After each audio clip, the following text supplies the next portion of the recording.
corazón hay una canción que demuestra mi pasión para mi Rey y mi Señor, para aquel que me amó. Mi corazón hay una canción que demuestra mi pasión para mi Rey y mi Señor, para aquel que me amó. Hermoso eres, mi Señor, hermoso eres tú, amado mío. Tú eres la fuente de mi vida y el anhelo de mi corazón. Hermoso eres, mi Señor, hermoso eres tú, amado mío. Tú eres la fuente de mi vida y el anhelo de mi corazón.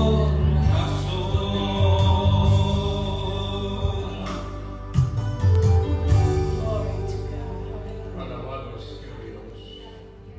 Agradecemos al Señor tan grande privilegio de poder, después del día y resumir los afanes, entrar por las puertas del templo para dedicar a Dios nuestras vidas.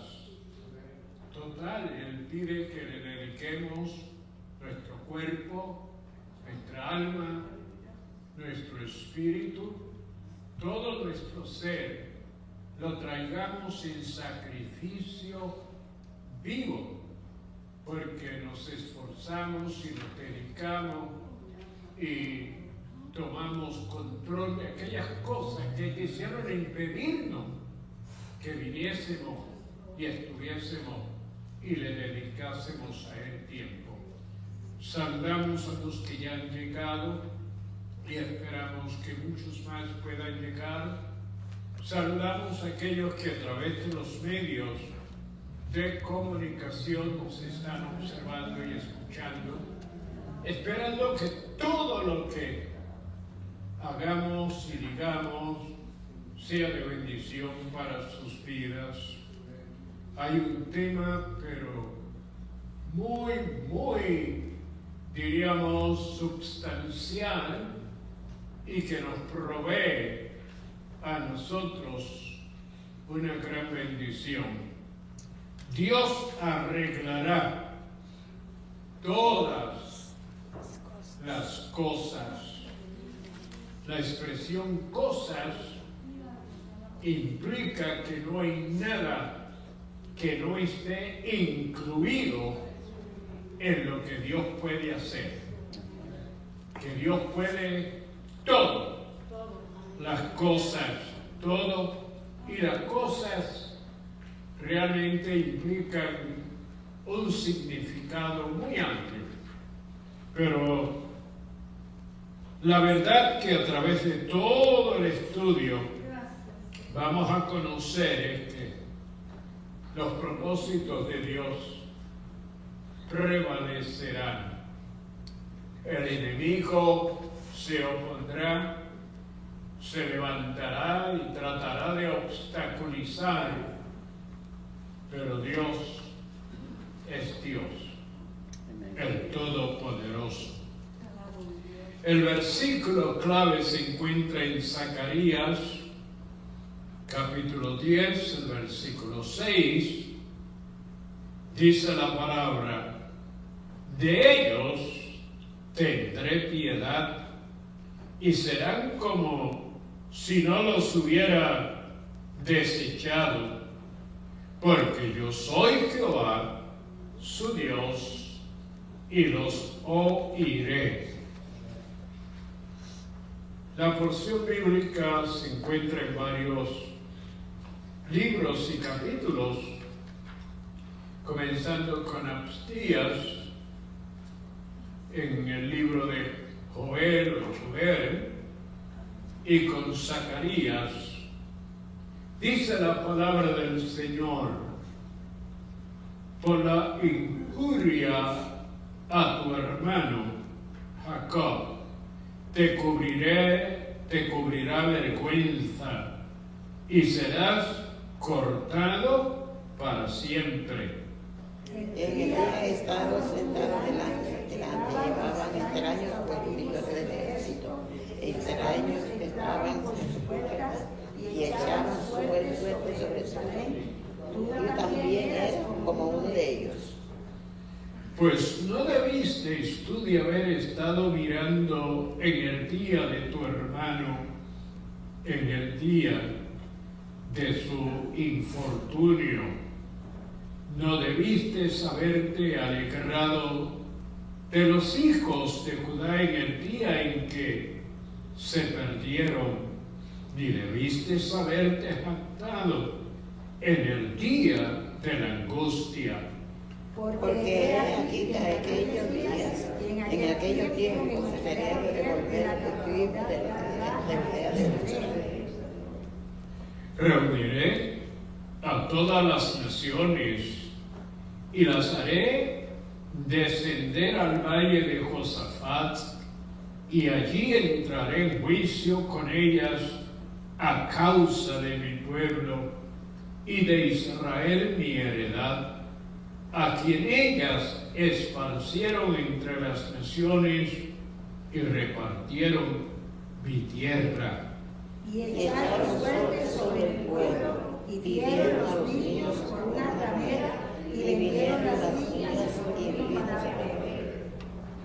Y bendisteis los hijos de Judá y los hijos de Jerusalén a los hijos de los griegos, para alejarlos de su tierra.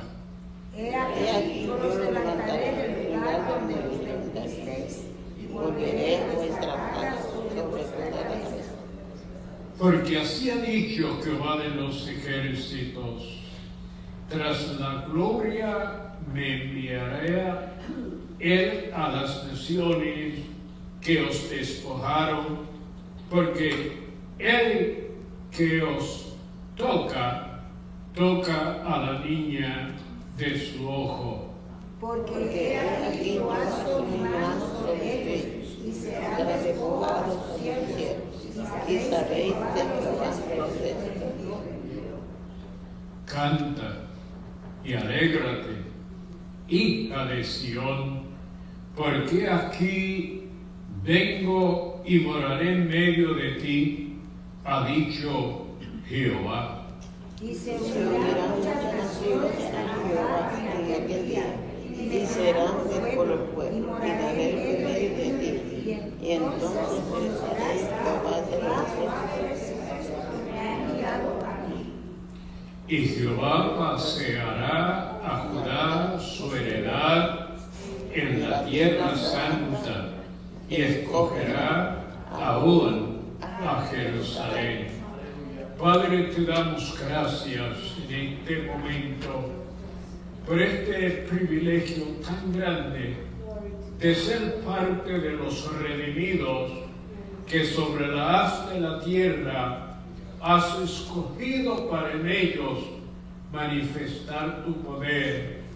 Gracias te damos, Señor, por habernos añadido a ese pueblo que sobre la haz de la tierra tú estás escogiendo y formando y permitiéndole, Señor, conocerte y ser los que uses para tu gloria y para tu honra. Te presento el estudio de tu palabra y a nuestro hermano que va a ser el exponente del mismo. para que el Espíritu Santo, Señor, le unja y le use. Te presento la adoración a nuestros hermanos que con los cánticos te van a adorar y a glorificar y a honrar. Te presento la audiencia, ese grupo de personas, Señor, que muy atentamente prestan atención porque sienten la necesidad que hay en ellos y en sus familiares. Algunos, Señor, están esperando que a través del estudio de la palabra han de hacer decisiones muy importantes. Otros, Señor, están en dolor, en sufrimiento.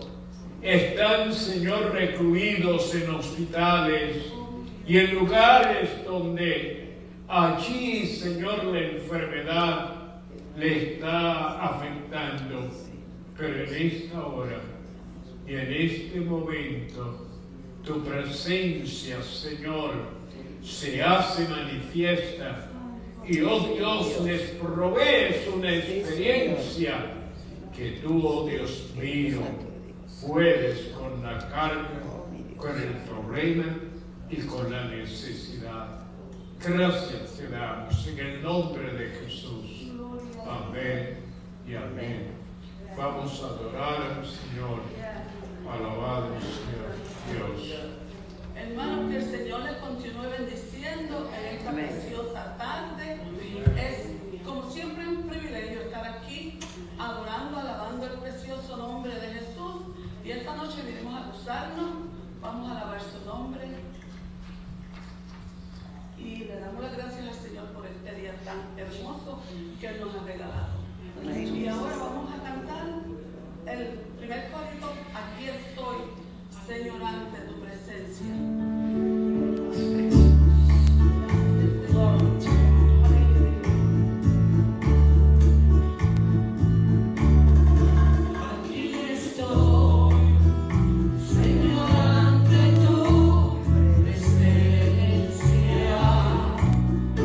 Para que hagas hoy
viento manda lluvia. Adoremos al Señor, hermano. Démosle la gloria y la honra en esta noche. Te alabo, mi Dios.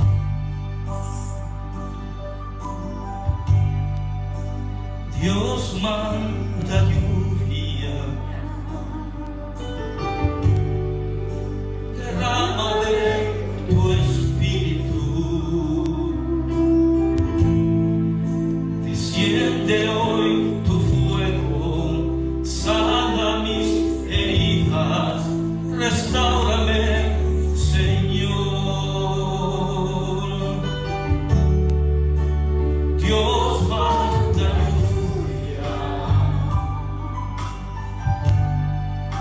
derrama de tu espíritu,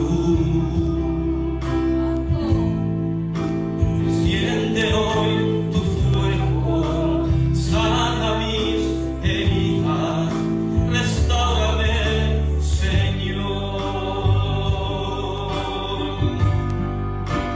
Manda la lluvia, el rocío de tu amor, llenando las vidas de tu pueblo, Señor. Manda la lluvia, el rocío de tu amor, visita hoy mi vida, cámbiame, Señor. Nos manda lluvia, derrama de tu espíritu, desciende hoy tu fuego, sana mis heridas, restáurame, Señor. Dios manda lluvia, derrama de tu espíritu, desciende hoy tu fuego, sana mis heridas, restáurame, Señor. Manda la lluvia, el rocío de tu amor, llenando las vidas de tu pueblo, Señor. Manda la lluvia, el rocío de tu amor, visita hoy mi vida, cámbiame, Señor. Visita hoy mi vida, cámbiame, Señor.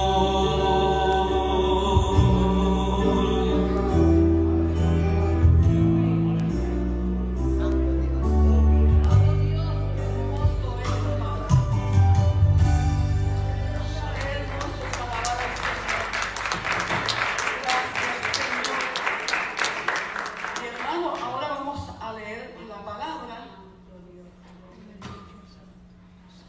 en el nombre del Padre, del Hijo y del Espíritu Santo. Vamos a ir a Mateos 25 del 1 al 13. Si puedo ver, vamos a ver. Entonces el reino de los cielos será semejante a las 10 vírgenes que tomando sus lámparas salieron a recibir al esposo. 5 de ellas eran prudentes y 5 insensatas. Las insensatas, tomando sus lámparas, no tomaron consigo aceite, mas las prudentes tomaron aceite en sus vasijas, juntamente con sus lámparas. Y tardándose el esposo, cabecearon todas y se durmieron. Así nos pasa a veces. Y a la medianoche se oyó un clamor: aquí viene el esposo, salid a recibirle. Entonces todas aquellas vírgenes se levantaron y arreglaron sus lámparas. Y las insensatas dijeron a las prudentes: danos de vuestro aceite, porque nuestras lámparas se apagan. Mas las prudentes respondieron, diciendo: para que no nos falte a nosotras y a vosotras, y más bien a los que venden y comprar para vosotras mismas. Pero mientras ellas iban a comprar, vino el esposo, y las que estaban preparadas entraron con él a las bodas, y se cerró la puerta. Después vinieron también las otras vírgenes diciendo: Señor, Señor, ábrenos. Mas él respondió, dijo: de cierto os digo, no les conozco. Hermano, andemos siempre con esas lámparas llenas de aceite, alabando, glorificando y creyendo que Él va a venir un día por nosotros. Él va a venir y vamos a ir al reino de los cielos para alabar y glorificar su santo nombre. Ahora vamos a cantar nuestro último. Vamos a orar primero. Vamos a orar. Amantísimo Dios Padre Celestial, yo te doy la gloria, yo te doy la honra, Señor, por este privilegio, mi Cristo, que tú me das de pararme aquí a alabar y glorificar tu nombre y decirle al mundo lo maravilloso que tú eres, Señor, lo que tú haces en nuestra vida cuando nosotros te damos la oportunidad de que tú trabajes en ellas, Padre Santo. Yo te alabo, Señor, te amo, Cristo de la gloria, te bendigo a cada momento, Señor. Gracias, Señor, por esta noche tan hermosa que nos has regalado. Y ahora, Padre Santo, vamos a continuar en tu bendito nombre. Gracias, Señor. Amén. Aleluya. Y ahora vamos a cantar nuestro último corito. Vamos a recoger las ofrendas. Vamos a cantar: mira que te mando que seas valiente. Tenemos que ser valientes aunque nos pongamos nerviosos. Aleluya.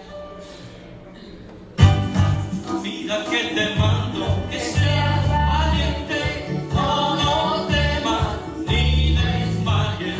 Mira que te mando que seas valiente, no temas ni desmayes. Porque con Dios estará contigo donde quiera que tú vayas. Porque con Dios estará contigo donde quiera que tú vayas. Mira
bendiga, hermano. Qué bueno que podemos adorar al Señor, que podemos dedicarle nuestra adoración y culto. En esta hora estamos listos para el estudio de la palabra. Como he dicho en otras ocasiones, somos más que bienaventurados, que podemos tener la palabra del Señor y conocer lo que ya en ella está escrito para este tiempo en el cual nos ha tocado a nosotros vivir. Si es que nuestro hermano José Raúl Pizarro, en la exposición del estudio de la palabra del Señor. José Raúl.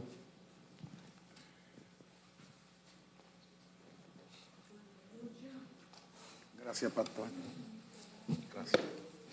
God bless you. Que Dios los bendiga.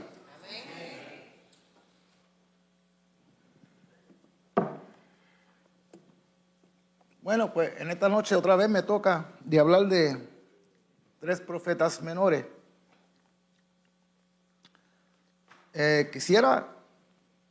tema es que Dios arreglará todas las cosas. ¿Lo creen? Amén, porque yo lo creo. Porque no hay nada imposible para Dios, ¿verdad que sí? Todo acto tiene consecuencias. O traen consecuencias malas, o traen consecuencias buenas. Cuando son consecuencias buenas, es fácil determinar que el acto hecho fue de beneficio y de bendición. Y cuando son consecuencias malas, podemos también determinar qué fue lo que no hicimos bien. Pero a veces no podemos discernir dónde fue que nos desviamos.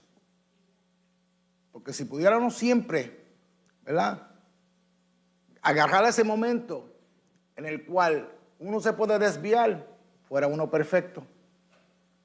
Pero no siempre podemos, ¿verdad?, determinar dónde fue o dónde es que, vamos a decir, el pueblo de Dios se desvía. Y muchas veces Dios tiene que dejarnos saber, sea a nosotros mismos o Dios puede usar a otras personas para señalarnos dónde fue que nos desviamos. Esa es la razón por la cual Dios enviaba profetas para justicia y para compasión. Y muchas veces tenía que dejarle saber al pueblo, a su pueblo, que estaban mal, que estaban pecando, que se están alejando de Él, que estaban desobedeciendo. Y Dios dice, le quiero dar una oportunidad para que se arrepientan o las consecuencias no van a ser buenas. La diferencia entre alguien que le sirve a Dios es que Dios siempre te manda aviso y te da la oportunidad de arrepentirte y hacer las cosas bien. Pero el que no le sirve a Dios no tiene quien le avise, no tiene quien le señale su maldad, porque está siendo dirigido por Satanás. Y Satanás mismo no le va a decir, mira, no haga eso que es malo. Pero cuando tú le perteneces a Dios, Dios te avisa, Dios te da la oportunidad y si acaso también te disciplina. En la disciplina, como padre que Él es, en medio de esa disciplina, en medio de esa corrección, Él te muestra el plan de salvación para contigo. Porque esa es la meta de Dios. Ese es el plan de Dios, que nadie se pierda. Y yo sé que es un poquito difícil de entender, al menos que tú hayas pasado por esa misma experiencia como yo. Pero en medio de la disciplina, en medio de la corrección, si la persona tiene comprensión, puedes ver la misericordia de Dios que Él está teniendo contigo. En esta noche hablaremos de 3 profetas, Abdías, Joel y Zacarías. Profetas que Dios usó para dar aviso a su pueblo y a pueblos vecinos también, porque Dios es el Dios del mundo entero y todo lo que hay en él. Amén. Y vamos a ver que por más mal la situación se vea, Dios siempre arregla todas las cosas. Can I get slide one? Entonces, yo le traje a ustedes una foto. Slide one. Del profeta Abdías. Sin uno encontré. Comenzamos con Abdías. Abdías es el libro más corto del Viejo Testamento. Lo que tiene son 21 versos. Pero son 21 versos sumamente importantes. Los verdaderos profetas de Dios es el Espíritu Santo que siempre le muestran las cosas pasar antes de que pasen, antes de que acontezcan.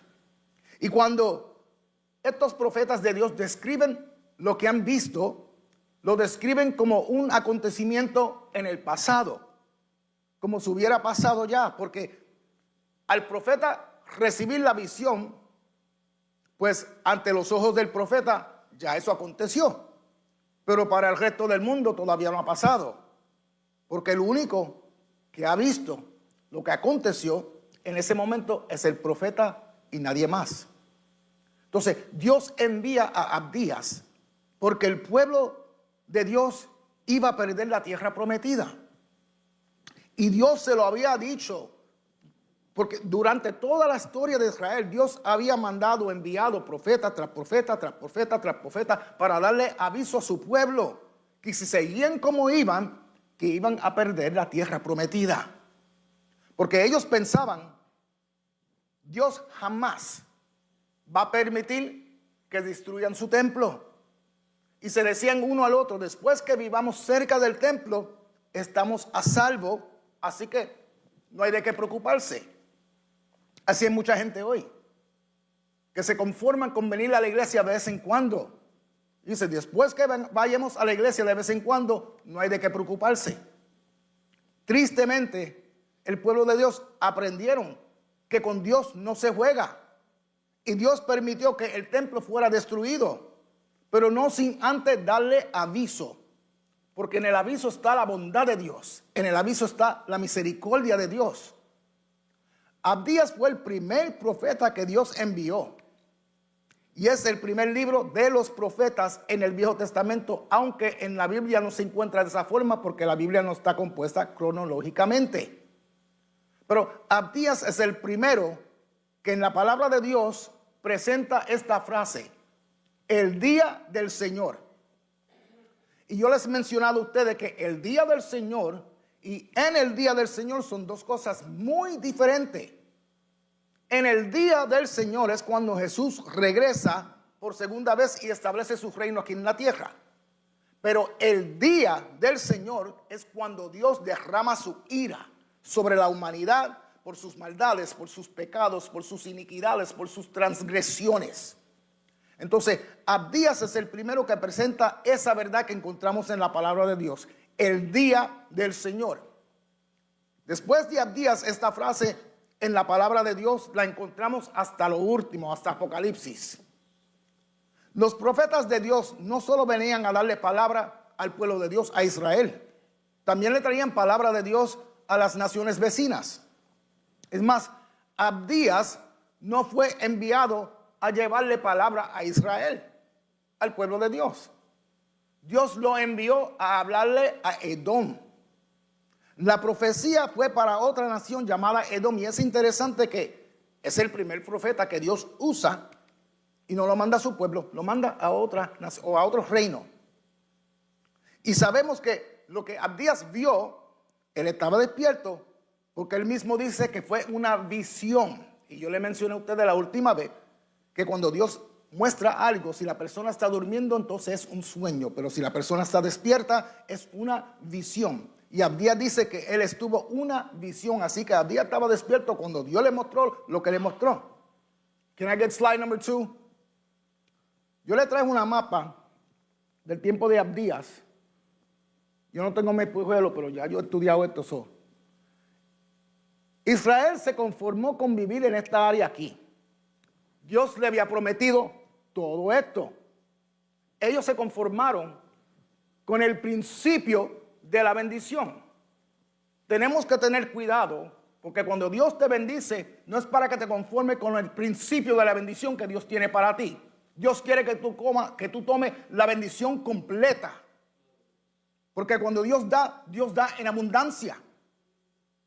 Esta nación de Edom que tú ves acá abajo, y por Israel conformarse con este pedazo aquí solamente, todo esto le trajeron conflictos y problemas a ellos.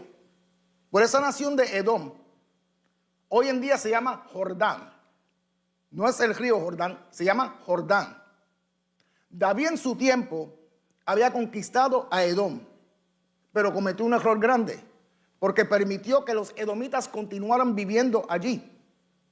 Y enseguida que el reino de Israel se derrumbó, después que David pecó, después que David murió, después que Salomón pecó también y murió, después que Dios le había dicho, yo voy a dividir el reino de Israel, los edomitas se rebelaron contra Israel y adquirieron su libertad. Los edomitas tenían dos ciudades, una se llamaba Bosra y la otra se llamaba Sela. Hoy en día esa ciudad Sela se llama Petra, si la ve acá abajo. Petra se llama. Hoy en día esa ciudad se ha convertido en un lugar turístico. Tú puedes ir hoy, si quieres visitar a esa ciudad, todavía se llama Petra, allí está, y lo que tú encuentras ahí son unas cosas bien, es una maravilla. Yo se la voy a mostrar ahorita a ustedes. Pero esta ciudad quedaba en una de las rutas más importantes en el Medio Oeste. Estaban establecidos al lado de un cruce. No le pude traer los cruces, pero se los voy a mostrar. Acá abajo, acuérdate que estaba África, Egipto y Arabia. El cruce venía por todo esto. De acá venía otro cruce de Europa. Entonces, ese cruce, esta ciudad estaba establecida en medio de ese cruce, donde la ruta venía de África hasta Asia y cruzaba con la ruta de Europa hasta Arabia. Y la ruta más cercana era la ruta más cercana a Jordán, y esa ruta se llamaba la Vía del Rey. Es la misma ruta que Moisés tomó cuando sacó al pueblo de Israel de Egipto. La ciudad de Petra está dentro de una montaña rocosa. Es roja. Edom significa rojo. Era una roca enorme. Y para llegar dentro de la ciudad de Petra, tenías que caminar por una agendía que había en la roca, en esa montaña rocosa, hasta llegar dentro de esa roca enorme. Y yo le digo roca porque no tenía tierra. Era una roca sólida. Era una montaña hecha de una roca sólida. Pero cuando sales de la agendía y llegas adentro de esa montaña, te encuentras con un templo enorme, como del tamaño de una catedral. Y este templo está esculpido de la misma roca. Alrededor, desde abajo hasta arriba, hay más de 1000 templos y catacumbas donde los edomitas hacían sacrificios para sus dioses falsos. Esta roca o montaña se llama, también tiene varios nombres. El monte Seir, tú lo encuentras en Génesis 14:6. Esta roca de la cual estoy hablando, de esta montaña rocosa, tú sabes, no estaba muy lejos de Sodoma y Gomorra. Este monte era parte de Edom. Y la profecía de Abdías, el libro entero, porque como le dije, un solo capítulo, 21 versos, tiene que ver con este monte de Edom. Can I get slide number 3? Si tú ves aquí, cuando tú llegas a la ciudad de Petra, si tú vas hoy en día, te vas a encontrar con esto. Un poquito más limpio, pero así. Tú entras por esa agendía, mira la pantalla, está al lado a la izquierda. Cuando cruza por esta agendía, te va a encontrar con el centro de esa montaña rocosa. Dentro de estos templos, más de 1000 templos que habían, encontraron altares donde los edomitas ofrecían sacrificios humanos. Este monte tiene 2000 pies de altura. De la parte de arriba, uno podía ver a un extremo el Mar Rojo y al otro extremo el Mar Muerto. Y los edomitas vivían a lo último arriba. Y ellos decían que nadie los podía derrotar de la altura donde ellos vivían, que eran impenetrables. Ese era el orgullo de ellos. Esa era la arrogancia de ellos. Can I get slide number 4? Si ven aquí, eso es lo que está dentro de la montaña, de esa roca. Ese es el templo, y por todo esto están las catacumbas y los templos. Ahora, tú ves la parte de atrás. Allá arriba era donde vivían todos los edomitas. Por esa era la arrogancia de ellos. Decían, ¿quién va a venir acá arriba a atacarnos a nosotros si nos vamos a dar de cuenta? Y nosotros vamos a poder atacarlos a ellos, el que sea, y jamás nos van a derrotar.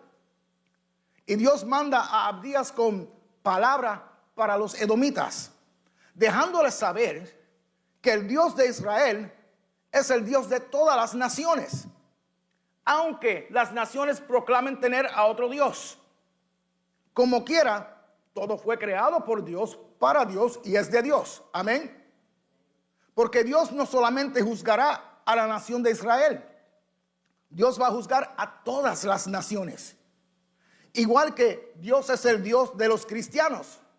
Pero Dios no viene solamente a juzgar a los cristianos, Dios juzgará a toda la humanidad, aunque proclamen algunos de ellos tener su propio Dios, aunque algunos de ellos digan que Dios no existe. Dios juzgará a todos y todos le tendrán que dar cuenta a Dios por sus hechos. Ese fue el mensaje de Abdías, que nuestro Dios los va a juzgar porque todo está bajo el control de Dios. Ese fue el mensaje de Pablo mismo en Atenas. Pablo le dijo a los griegos, de un solo hombre Dios hizo todas las naciones para que habitaran toda la tierra, y determinó los periodos de su historia y de las fronteras de sus territorios. Hechos 17:26. Dios es el que determina tu territorio, mi hermano. Dios es el que determina tu frontera, porque fue Dios el que dibujó la mapa de su creación. Por eso Él es el creador.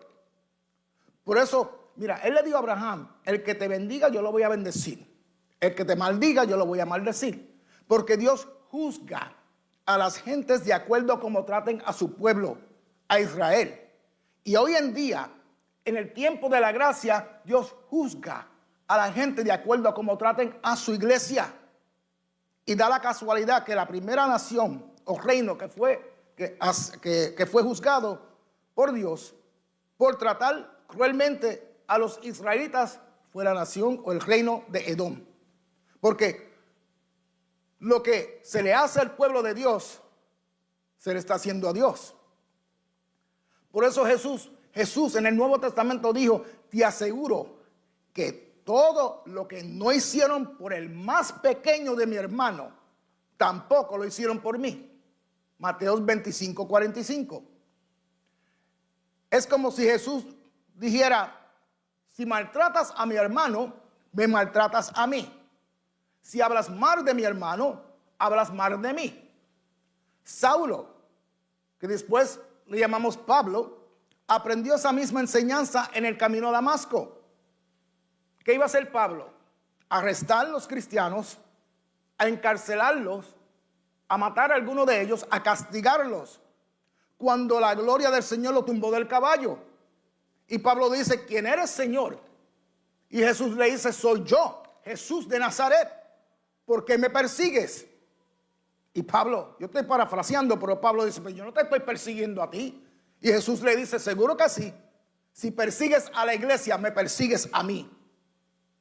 El mundo y algunos creyentes también tienen que tener mucho cuidado cómo tratan a sus hermanos, a los que le pertenecen al Señor. Porque lo que le haces a los hijos de Dios, se lo está haciendo a Dios. Y nosotros somos, dice la palabra de Dios, la niña de sus ojos. La niña del ojo de su cuerpo es la parte más sensitiva de tu cuerpo. Y cuando alguien hace algo contra lo más sensitivo de Dios, que somos nosotros, Dios toma acción y Dios juzga. Eso es lo principal de esta enseñanza. Entonces, Abdías le dice a Edom que va a ser juzgada por Dios por el maltrato de su hermano Israel. Los edomitas son descendientes de Esaú. Esaú era hermano de Jacob, que después le cambiaron el nombre a Israel. Y con eso lo maltrataron a sus hermanos. Los edomitas maltrataron a sus hermanos Israel. Y el otro pecado que Dios tenía contra ellos era su orgullo, su arrogancia de pensar que nadie los podía tumbar, que nadie los podía derrotar. Edom despreciaba a Israel y con su orgullo y con su arrogancia se creían que eran mejor que ellos, se creían mejor que los demás, que cualquier otra persona. Dios detesta el orgullo y la arrogancia, porque en un lado de la moneda del orgullo, la persona orgullosa se siente más que los demás, pero al otro lado de la moneda del orgullo, la persona orgullosa ve a los demás más bajo que cualquier otra persona. Entonces, los edomitas, desde encima de este monte Seir, miraban para abajo, miraban a los israelitas como las personas más bajas de la tierra, a los escogidos de Dios.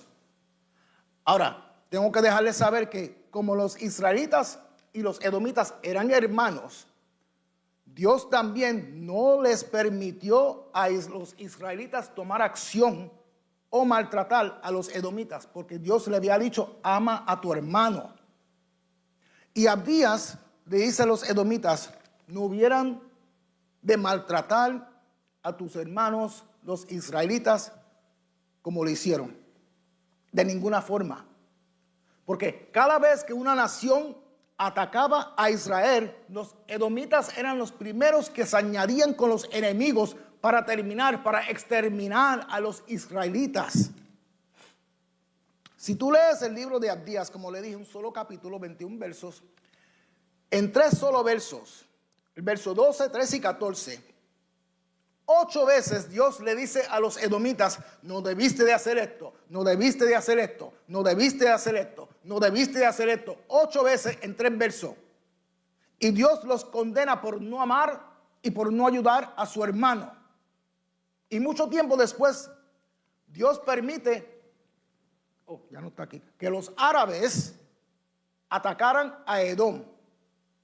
Y los edomitas tuvieron que huir. Huyeron para el desierto Negev. Se mudaron para el desierto Negev, se establecieron allí y le cambiaron el nombre al desierto. ¿Sabe qué le llamaron? Idumea. El desierto Negev, ellos le cambiaron el nombre Idumea. Y llegó el día, muchos años después, que un edomita se levantó, descendiente de Esaú, viajó a donde Roma, habló con César y le dijo: ¿te atreves a venderme el trono de Israel en Jerusalén? Y César se lo vendió. El nombre de ese caballero, que era slide number 5, es Herodes el Grande, un edomita, Herodes el Grande. Aquí está el desierto de los edomitas que le cambiaron el nombre a Idumea. De aquí fue que salió Herodes el Grande. Y de Herodes el Grande comienza a edificar su palacio, a edificar edificios grandes, a edificar aquel templo tan enorme y maravilloso, porque Herodes el Grande fue criado como si fuera un judío, porque su padre, Antipas o Antiperas, así se llamaba, se había convertido al judaísmo y lo crió a él en el judaísmo. Ahora, este edomita se ha convertido en el rey de los judíos. Este edomita que salió de Idumea. Y ahora saben la razón por la cual, cuando Jesús nació, que vinieron los 3 sabios preguntando por el niño que iba a ser ¿qué? el rey de los judíos. Herodes le dijo, ¿tú sabes qué? Búsquenlo. Y pues ven para atrás y me dicen dónde está. ¿Por qué? Porque lo quería matar. Y como los sabios no volvieron a donde Herodes el Grande, decirle a dónde estaba, Herodes hace la matanza de los niños que hizo. Porque en la mente de Herodes el Grande, nadie iba a ser rey de los judíos, sino Herodes el edomita, que vino de Idumea. Fíjate, Abdías le había profetizado a los edomitas que Dios iba a deshacerse de ellos por lo que habían hecho. El hijo de Herodes el Grande fue el que mató a Juan el Bautista. También murió. El nieto de Herodes el Grande, un día, vestido con su ropaje real, sentado en su trono en Jerusalén, dirigió un discurso al pueblo. Y el pueblo gritando de voz a cuello, voz de Dios y no de hombre. Y Dios envió un ángel. Al instante el ángel hirió a Herodes, al nieto, por no darle la gloria a Dios. Y ese murió comido de gusanos. Hechos 12:21. Porque Dios detesta el orgullo y la arrogancia. Y el tataranieto fue el rey, ¿sabe quién? De Herodes el Grande, el rey Agripa, que murió sin hijos, y ahí quedaron los edomitas extinguidos. Dejaron de ser, como Abdías le había profetizado. Ya no había descendientes de los edomitas. Mas sin embargo, Israel sigue. En todas las naciones del mundo, tú puedes ver que hay judíos. Y aunque Israel está en guerra hoy, ellos van a prevalecer. No hay nación que por más grande que sea, podrá exterminar a Israel. Porque Dios se lo prometió. ¿A dónde están los edomitas hoy en día? No existen, por maltratar a su pueblo. Porque cuando Dios dice algo, cuando Dios habla, Él cumple lo que dice. Porque Dios siempre arregla todas las cosas. Eso nos lleva al profeta Joel. Can I get slide 6? Nos lleva al profeta Joel. Aquí tenemos al profeta. Joel fue diferente. Joel sí fue a Israel y reunió a los ancianos de Israel. ¿Sabe cuándo fue Joel a hablar con los ancianos de Israel? 10 años después de Abdías. 10 años después, con el mismo concepto de Abdías, que Abdías originalmente tenía o mencionó, el día del Señor. Y Joel le dice que el día del Señor venía, porque Dios iba a sacar cuenta. La diferencia en la profecía de Joel es que cuando llega el día del Señor, Israel también iba a ser juzgada. Eso él fue a decirle a los ancianos de Israel. Eso tomó a Israel de sorpresa. Igualito que cuando tú le dices a los creyentes en la iglesia que aunque son hijos de Dios, tienen que cuidar su fe, que tienen que cuidar su salvación hasta que lleguen al reino de Dios. Amén. Muchos creen que una vez salvo, siempre es salvo, y no es así. Así que la idea de que es posible que tu nombre sea borrado del libro de la vida es sorprendente para muchos. Porque el aceptar a Jesús no es hoy y ya soy salvo para siempre. No es así, es aceptarlo diariamente. Es serle fiel diariamente. Es obedecerlo diariamente. Es mantenerte conectado con Él, porque eres la vid, dice la palabra, y dar fruto. Porque el que no da fruto será cortado de la vid y echado al fuego. Eso lo dice la palabra, no yo. Y Joel le dice a Israel, el día del Señor viene y no va a ser bueno para ustedes, porque Dios es justo. Dios es justo. Y el pecado de un hijo o una hija de Dios es tanto pecado como aquellos que no son hijos de Él. En Romanos capítulo 2, Pablo le dice lo mismo a los romanos. Él dice, ustedes que son creyentes y critican tanto a los incrédulos, si hacen las mismas cosas que ellos, ¿se creen que se van a escapar de la ira de Dios? Pablo dice, seguro que no, porque Dios no hace excepciones. Y el pecado de sus hijos es igual de serio que el pecado de aquellos que no le sirven. Sería injusto de Dios condenar a uno que no le sirve por sus pecados y decirle al que le sirve, peca todo lo que tú quieras porque tú eres de los míos. ¿Será Dios injusto entonces? Porque así es que muchos piensan.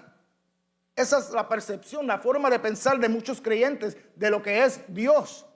Pero es un pensamiento distorsionado.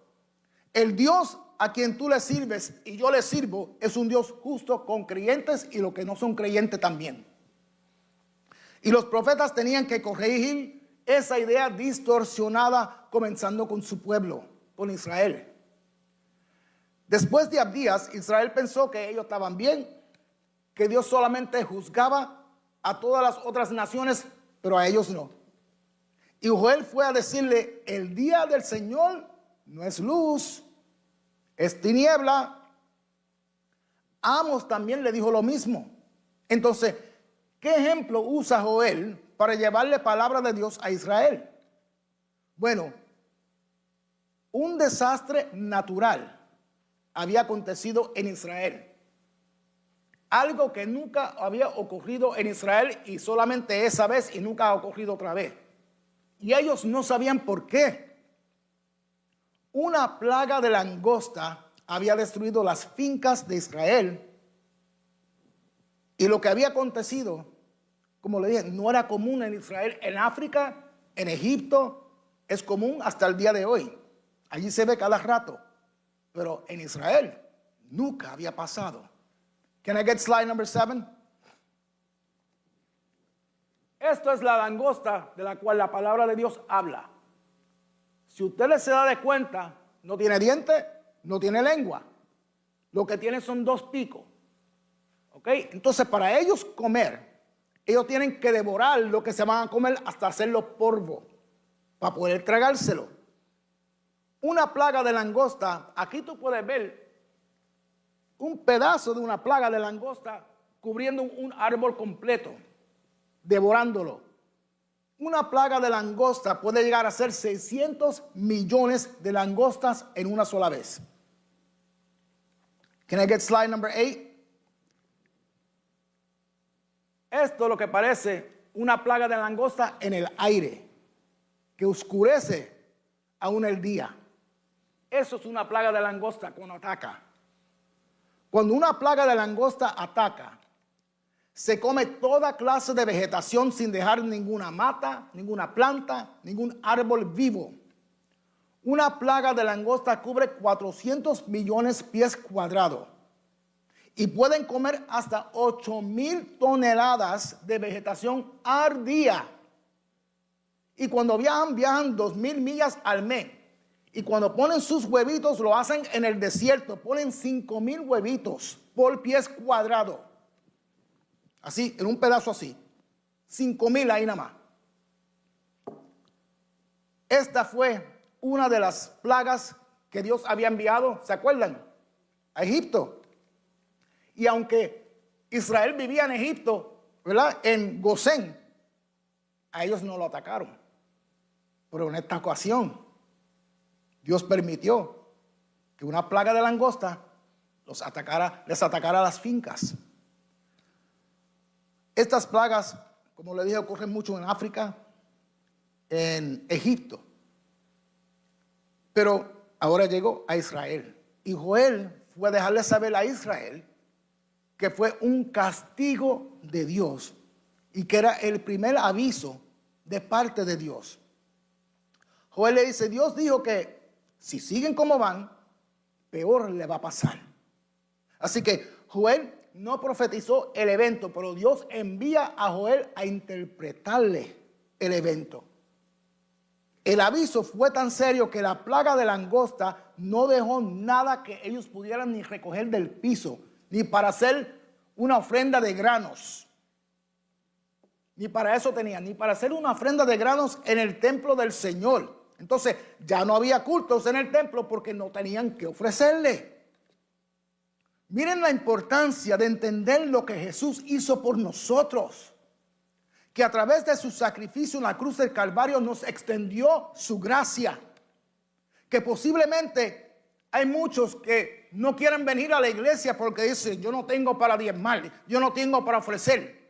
Posiblemente piensan que no tienen nada que ellos mismos puedan valorar, ni a ellos mismos decir, voy para la iglesia porque yo sé que Dios me recoge así. Pero el sacrificio que Jesucristo hizo por ti y por mí fue más que suficiente y más que aceptable para Dios el Padre. Dios dice, yo lo que quiero que tú te entregues a ti mismo, a mí. Si tú puedes diezmar, si puedes ofrendar, mejor todavía. Pero tampoco, si no lo puedes hacer, no quiere decir que te tienes que alejarte de mí. No quiere decir que no te tienes que venir a mi casa. Porque Dios dice, yo te recojo como tú vengas. Porque Jesús fue el sacrificio. Jesús fue la ofrenda. Esta plaga en Israel fue tan devastadora que hubo una sequía. Por la sequía hubo enciendos y por los enciendos una hambruna. Mira todo lo que ocurrió por un solo aviso. Y cuando Dios avisa, lo mejor que podemos hacer es ¿qué? Hacerle caso. Israel se quedó sin fincas de trigo, sin fincas de maíz, sin viñas, sin árboles de olivos. Se quedaron secos. La economía se cayó. Y Joel le dijo, Dios te hizo esto para que aprendan. Y uno podría pensar, ¿fue esto juicio de Dios? Este no fue el juicio de Dios. Esto fue un aviso. Dios mostrando su misericordia, porque Dios podía permitir que le pasara peor. Un desastre natural, sea de parte de Dios o no, como quiera, es un aviso de parte de Dios. En el libro de Lucas, en el Nuevo Testamento, capítulo 13, verso 45, Jesús les pregunta a los discípulos, ¿piensan ustedes que los 18 que fueron aplastados por la torre de Siloé, ustedes creen que ellos eran más culpables que todas las demás personas en Jerusalén? Jesús les pregunta. Y Jesús le dice, seguro que no. Pero de la misma manera que ustedes, de la misma manera, todos ustedes perecerán si no se arrepienten. Entonces, como el pastor hablaba la semana pasada, los terremotos, las tormentas, los huracanes, los volcanes, los tsunamis, no podemos decir que todos siempre son de parte de Dios, porque entonces estamos esforzando los hechos, ¿verdad?, para que quepan en nuestra fe. Pero sí podemos decir que son avisos de parte de Dios. Por esta plaga que pasó en Israel, Joel dice que sí, que fue de parte de Dios, mandándole un aviso. Y en el capítulo 2 de Joel, le dice que necesitaban un arrepentimiento nacional. No individual, nacional. Y si no se arrepentían, los castigos se iban a repetir y iban a ser peor. Pero el libro de Joel no nos dice de qué tenían que arrepentirse. No lo dice. Ahí es que cuando uno tiene que en verdad estudiar, escudriñar la palabra de Dios. Dios le había prometido a David que siempre iba a tener a un descendiente en el trono. En este tiempo que Dios permitió esta plaga, la nación de Israel no tenían a un rey en el trono. Tenían a una reina. La reina se llamaba Atalía. Y no era la voluntad de Dios. Atalía era la madre del rey, pero el rey murió.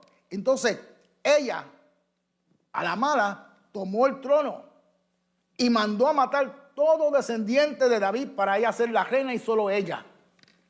Y nadie en Israel, ni los ancianos, ni los sacerdotes, ni el pueblo, nadie hizo nada, lo aceptaron. ¿Usted sabe quién era la madre de esta reina Atalía? Jezabel. Jezabel era la madre de Atalía, la que había matado a todos los profetas.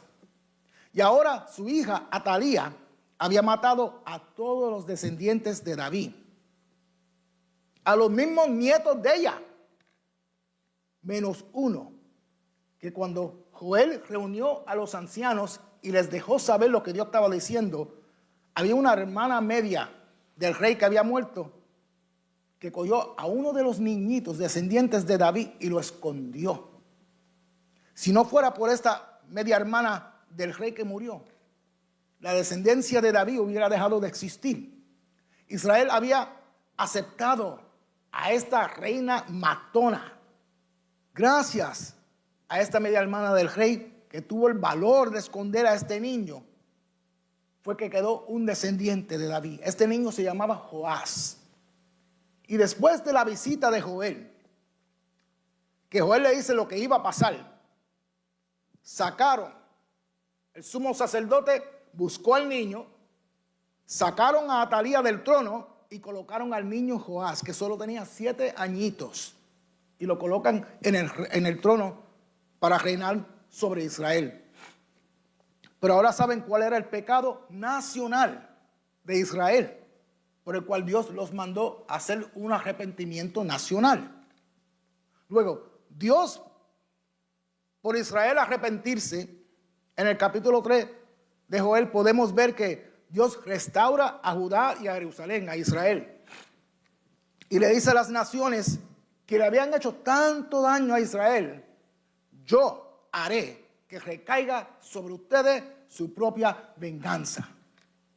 Hermanos, de que hablen mal de ti, déjalo. De que te hagan daño, déjalo. La venganza es de Dios. Dios arregla todas las cosas. Y Dios le dice a Israel: entonces sabrán que yo, el Señor, soy su Dios. Y mira lo que dice Dios: en aquel día las montañas destilarán vino dulce. De la casa del Señor brotará una fuente que irrigará el valle de las acacias. Judá y Jerusalén serán habitadas para siempre por todas las generaciones. Esto no ha pasado todavía, pero está por pasar cuando Jesús regrese y establezca su reino aquí en la tierra. ¿Por qué? Porque Dios siempre arregla todas las cosas. Eso nos lleva al profeta Zacarías. Yo creo que en esta noche me va a dar tiempo para terminar los 3. Can I get slide 9? ¿Qué tengo? He's not a bad looking guy, right? El profeta Zacarías.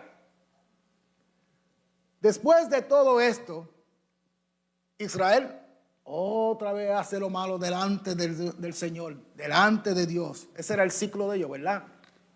Dios lo bendecía, se sentían cómodos, pecaban, Dios los castigaba, se arrepentían, Dios los bendecía, se sentían cómodos. Ese era el ciclo de ellos, around in a circle.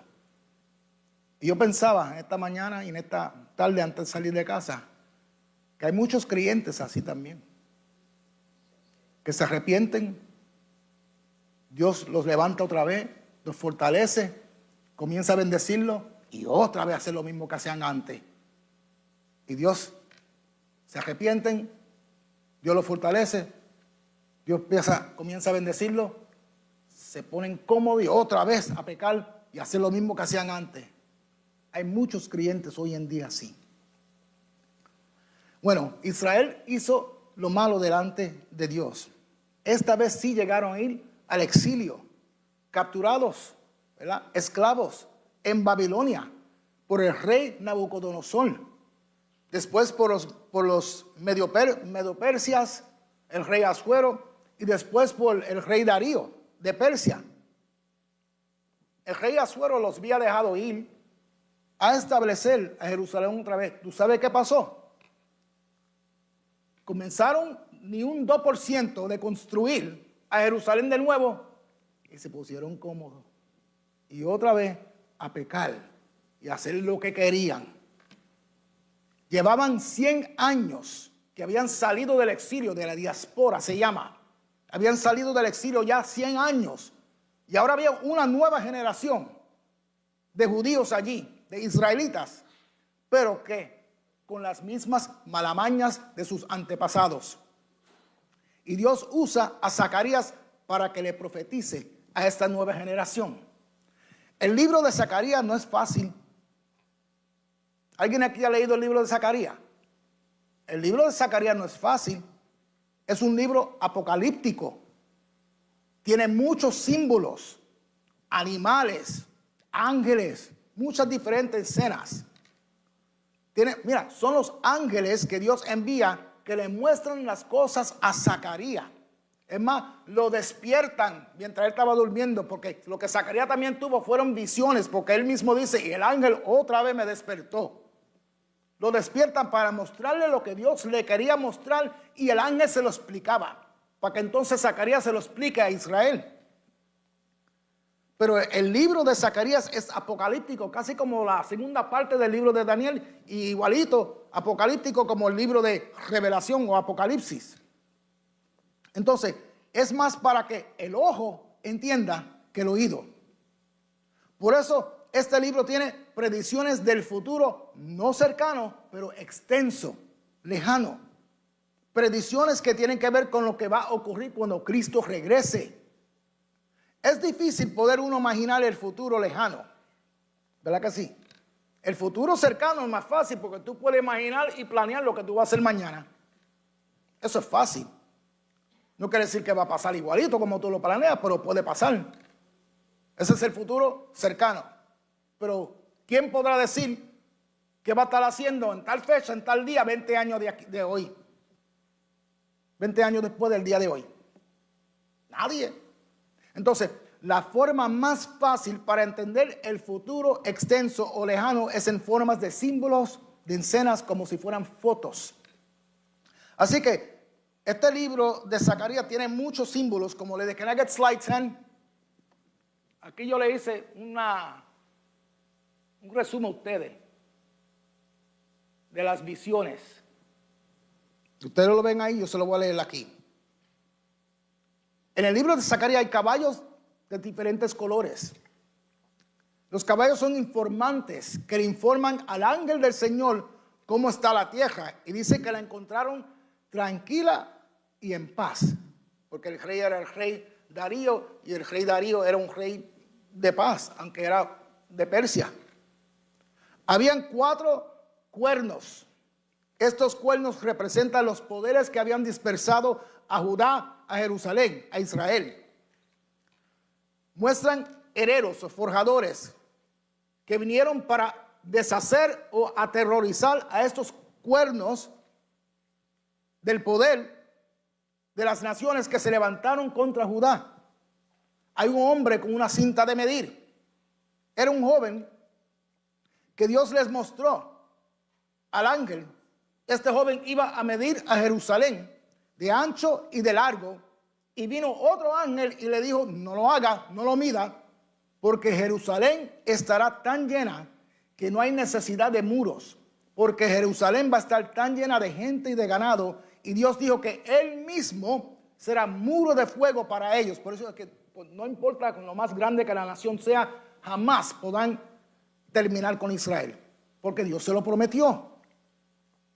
Vamos a ver en el libro de Zacarías ropas limpias para el sumo sacerdote, o para el sacerdote que después iba a ser el sumo sacerdote. Era Josué. Y Dios le muestra a este sacerdote Josué, a Zacarías, parado de pie delante del Señor. Escucha bien. Y le muestra a Satanás, que estaba a la derecha de este sacerdote, acusando a Josué, porque Josué era pecador. Y Zacarías lo vio en su visión a este sacerdote con ropas sucias. El ángel del Señor le dijo a Satanás, que te reprenda el Señor. ¿Acaso no es este hombre un tizón rescatado del fuego? Y cuando yo leí eso, me tocó. ¿Usted nunca ha pensado de sí mismo así? Así me considero yo, un tizón rescatado del fuego, porque yo sé, antes de conocer, si el Señor no me hubiera rescatado a mí, yo sé para dónde yo iba. Y el ángel ordena que le cambien la ropa al sacerdote, a Josué. Y le dice a Josué, ya te he liberado de tu culpa, y te he visto con ropa limpia.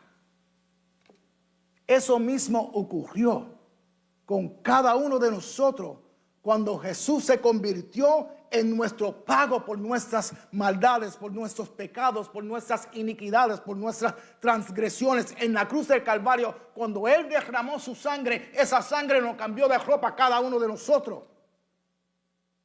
También vamos a ver un candelabro de oro con un recipiente en la parte superior, arriba. Y a ambos lados un árbol de olivo conectado a ese recipiente. Esos dos árboles de olivos conectados a ese recipiente significa la palabra de Dios continua para Zorobabel. Continua. ¿Sabe cuál era la palabra? Ustedes la saben. Lo que pasa es que como no han leído el libro de Zacarías, no se acuerdan. Pero aún la cantan. La palabra era esta: no será con fuerza ni con poder, sino por mi espíritu, dice el Señor Todopoderoso. Esa era la palabra continua que iba yendo derramada en ese recipiente, en aquel candelabro. También vamos a ver un rollo que volaba. Un rollo era donde tenían la palabra, ¿verdad? A scroll. Que la abrían y la leían. Pero este rollo tenía 30 pies de largo y 15 pies de ancho. En este rollo estaba escrito la maldición que caerá sobre todo el país. Este rollo iba volando. Y a donde se detuviera, significaba que allí vivía un ladrón o uno que levantaba falsas calumnias. Y eran arrojados de la tierra y sus casas, sus hogares eran destruidas. Yo no me estoy inventando esto. Lees en el libro de Zacarías. Está ahí, en black and white. También nos muestra una mujer en una canasta. Nos muestra dos mujeres más con alas batiendo. La mujer en la canasta era una medida de 22 litros. Estos 22 litros representaban la maldad de la gente de todo el país. Y el ángel arrojó a la mujer. Y cuando el ángel arroja a la mujer, aparecieron estas dos mujeres más batiendo las alas y toman la medida de estos 22 libros que representaba a la mujer para llevarla a Babilonia, porque Babilonia significa pecado. Vamos a ver también 9 carros o carruetas de guerra. Estos son los 4 espíritus del cielo que salen después de haberse presentado ante el Señor. Recorren toda la tierra de un extremo hasta el otro. Son agentes de Dios. Vamos a ver una corona que Dios manda hacer para Josué, ahora el sumo sacerdote, de oro y de plata. Y Dios usa a 3 caballeros, a uno que se llamaba Geldía, a Tobías y a Jedaías, para que le llevaran plata y oro a Zacarías. Y el ángel le dice a Zacarías: hazle una corona de oro y de plata al sumo sacerdote, a Josué, dándole la autoridad al sacerdote, al igual que Zorobabel, para unir el sacerdocio y el reinado. Y Dios dice: y un sacerdote se sentará en su propio trono, y entre ambos habrá armonía, hablando de Josué y Zorobabel, los dos juntos gobernando a Israel. Y todo esto, yo estoy seguro que suena bien extraño para nosotros. Y estas visiones parecen no tener sentido una con la otra, pero yo le voy a mostrar cómo se conectan y se relacionan una con la otra.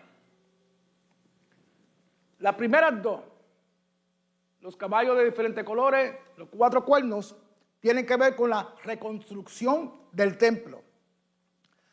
Las próximas dos, herreros o forjadores y un hombre con una cinta de medir, tienen que ver con la reconstrucción de la ciudad. Las próximas dos que se encuentran, ropas limpias para el sumo sacerdote y un candelabro con 2 olivos, tienen que ver con los líderes ahora de Jerusalén, que iba a ser Josué, el sumo sacerdote, y Zorobabel. Las próximas 3, un rollo que volaba, la mujer en la canasta las otras mujeres con las alas batiendo y 4 carruetas de guerra, tienen que ver con la condición de la gente en esta nueva Jerusalén. Y la última tiene que ver otra vez con la unión del sacerdocio y el reinado de Josué y Zorobabel para gobernar. Así es que se conectan todas estas visiones. Y si están interesados, el nombre de Zacarías significa Dios se recuerda. Zacarías era un sacerdote.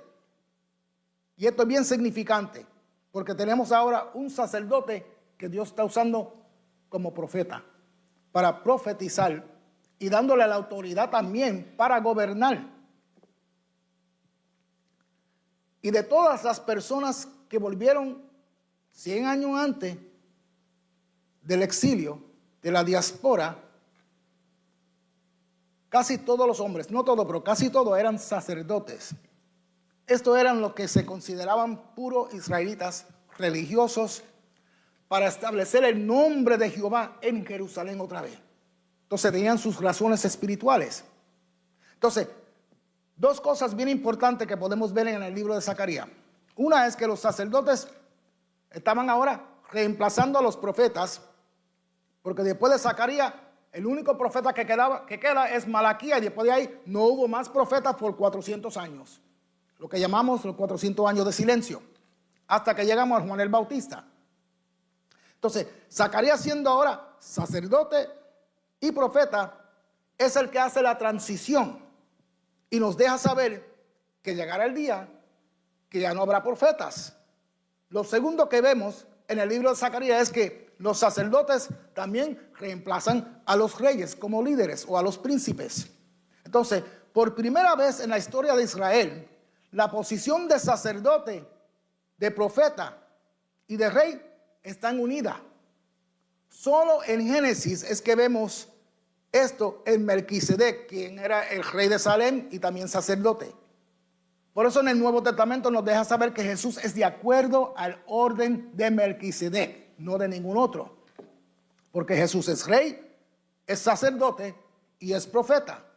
De acuerdo a esa transición que encontramos ahora en el libro de Zacarías. 3 posiciones. El sacerdote reemplaza al profeta y también reemplaza al rey. Y cuando aparece Jesús en el Nuevo Testamento, los judíos, ellos no tenían un rey. Ellos están bajo el gobierno de Roma, pero ellos no tenían un rey. No tenían profetas, con la excepción de un corto tiempo de Juan el Bautista. Lo que tenían eran sacerdotes. Como decimos nosotros en Puerto Rico, por un tubo y 7 llaves. Tenían sacerdotes por montón. Así.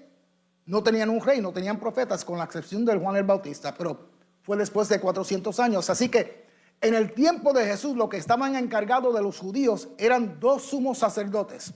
Ananías y Caifás. Can I get slide 11? En los 2000 años, desde Abraham hasta Jesús, yo se los dividí a ustedes. Porque me tomó mucho tiempo para aprender esto, pues se lo quiero enseñar a ustedes. En los 2000 años de la historia de Israel, de Abraham hasta Jesús, tú puedes dividirlo en 4 periodos. Los primeros 500 años, los líderes eran patriarcas, Abraham, Isaac y Jacob. Los próximos 500 años, los líderes eran profetas, como Moisés hasta Samuel. Los próximos 500 años, los líderes eran reyes o príncipes. Y los últimos 500 años, los líderes eran sacerdotes. Ahí tenemos los 2000 años desde Abraham hasta el nacimiento de Jesús. ¿Qué le estoy diciendo? Que Dios les había dado ejemplo de liderazgo a Israel por 2000 años y en todas fracasaron. Porque lo que Dios buscaba era a uno con todas estas cualidades y no lo iba a encontrar. Porque esas clases de cualidades, esa clase de liderazgo solamente lo pudo obtener y ejercer Jesucristo. Entonces podemos ver cómo el Viejo Testamento nos enseña cómo Dios prepara a líderes. Primero mostrándonos los patriarcas, ¿verdad? Figurativo de líder, de padre, como un padre dirige a sus hijos. Después profetas, figurativo de cómo se establece una relación íntima con Dios. Y se oye entonces después de Dios, para después hablar por Dios. Después reyes o príncipes, figurativo de cómo reinar en un trono o una alta posición. Cuando Dios te exalta y te levanta en una posición, ¿cómo es que debe de hacerlo? ¿Cómo debe de ejercer esa posición? Después, sacerdotes, figurativo de cómo se debe no solamente de no ser egoísta, sino aprender a interceder por los demás. El mensaje de Zacarías, aunque tiene tantos símbolos y escenas, que para nosotros es un poco extraño, ¿verdad? Todas estas imágenes, como tenían a Zacarías, Zacarías pudo explicárselos, entonces Israel lo entendió. Y el mensaje era que, ya que sus antepasados, por no hacerle caso a los profetas, a los mensajes que Dios le había mandado, sus antepasados habían caído en el exilio, que lo mejor que esta nueva generación podía hacer era hacerle caso a los mensajes de Dios, para que no pasen por lo mismo que sus antepasados pasaron. Porque a sus antepasados, los profetas no solamente le estaban diciendo que estaban mal, que estaban pecando, que se estaban alejando de Dios. Era que ellos lo sabían y no le importaba. Le importó poco. Entonces, no tenían excusa. Ya estoy terminando. No tenían excusa.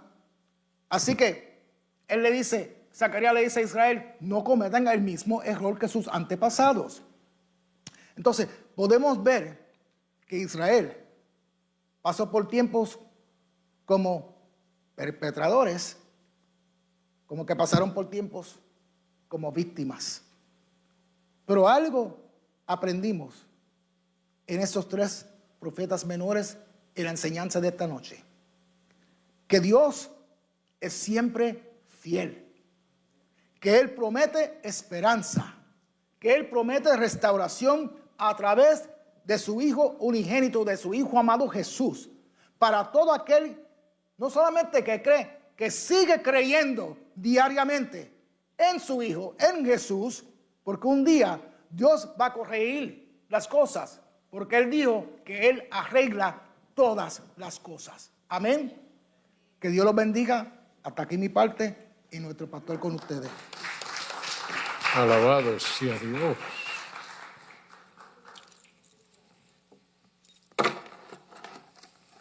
Un estudio que realmente nos ha hecho ver y entender lo grande que es nuestro Dios y cómo Él se manifiesta. Y sobre todo también agradecemos a José, que además de declarar oralmente, también nos ha traído estas láminas que nos ayudan a poder entender mucho más y mejor en los métodos de la pedagogía. Se considera que este es uno de los mejores cuando se puede ilustrar y la gente pueda ver, se le hace más fácil entender. Y pudieron ver la ciudad de Petra, una ciudad de piedra. Todavía está esa ciudad y todavía es visitada por millones de personas interesados en verle. Yo tuve el privilegio de ver, de ir y también sorprenderme cómo hicieron apartamentos, pero tremendos, y acomoda de acuerdo a lo que en aquel tiempo, cuando fui, más de 1 millón de personas.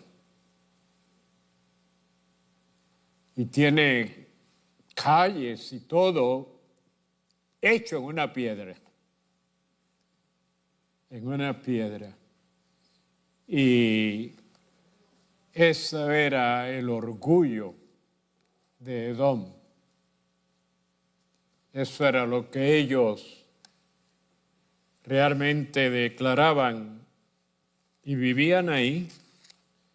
Hubo un tiempo que en la profecía, los que estudian escatología, pensaban que ahí se iba a refugiar Israel cuando el anticristo lo persiguiese para destruirle. Pero gracias damos al Señor que podemos estudiar, ¿verdad? ¡Wow! Es algo muy especial que podemos y estudiar la verdad, no ser engañados, no ser confundidos, sino poder entender, creer y disfrutar la palabra.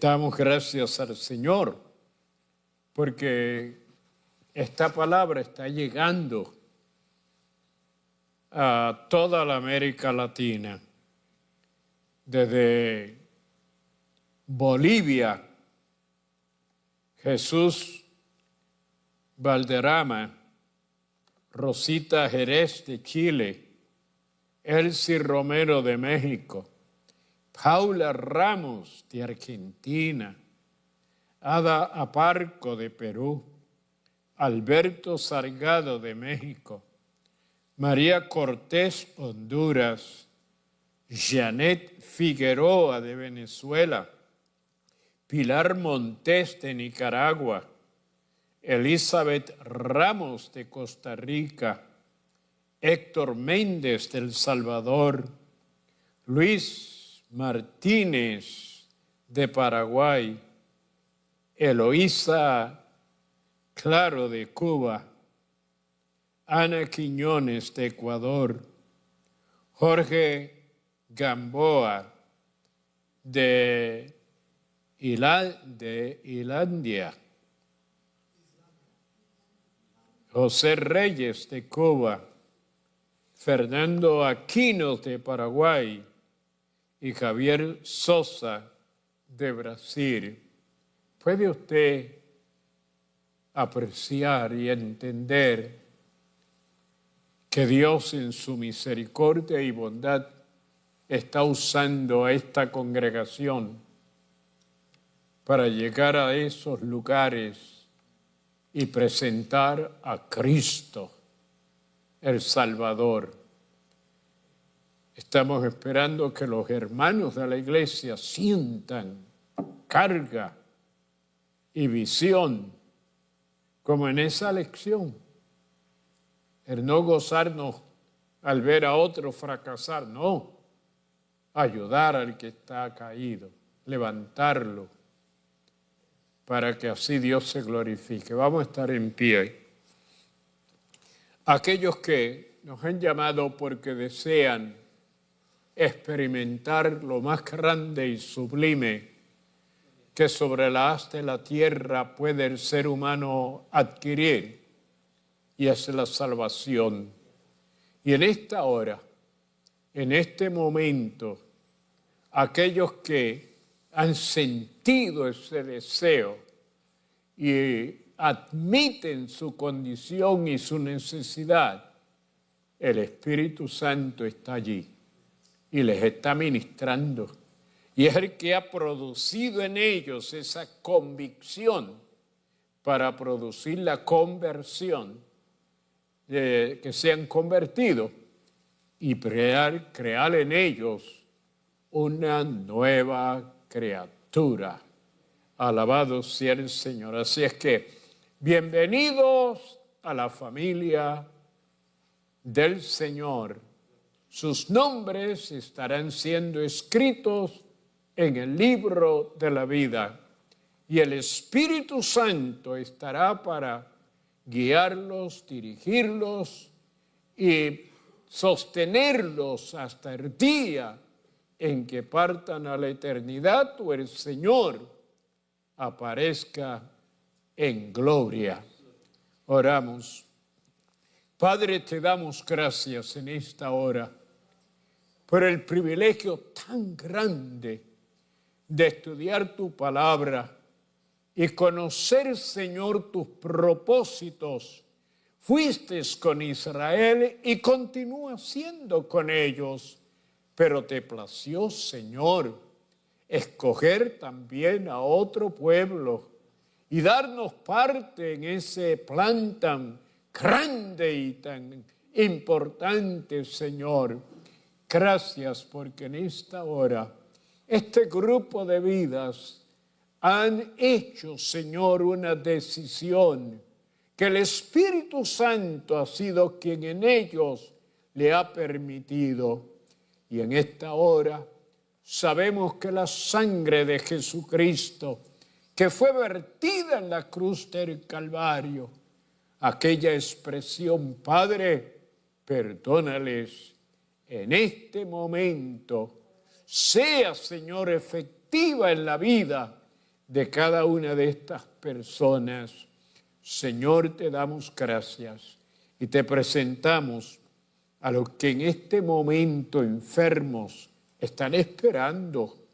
En aquel tiempo esperaban el remover el movimiento de las aguas, pero ahora es el movimiento del Espíritu Santo, manifestándose y tocando y libertando, Señor, y haciendo cosas maravillosas que ningún otro podría hacer, pero tu misericordia, tu amor, tu bondad, a través del Espíritu Santo, está sobrando en este momento. Bendice a tu pueblo mientras van a sus hogares. Permíteles descansar y ser protegidos, Señor, para que en la mañana podamos continuar hacia adelante, glorificándote y honrándote. Gracias, Padre, en el nombre de Jesús y del Espíritu Santo. Amén. Y el pueblo de Dios dice, amén.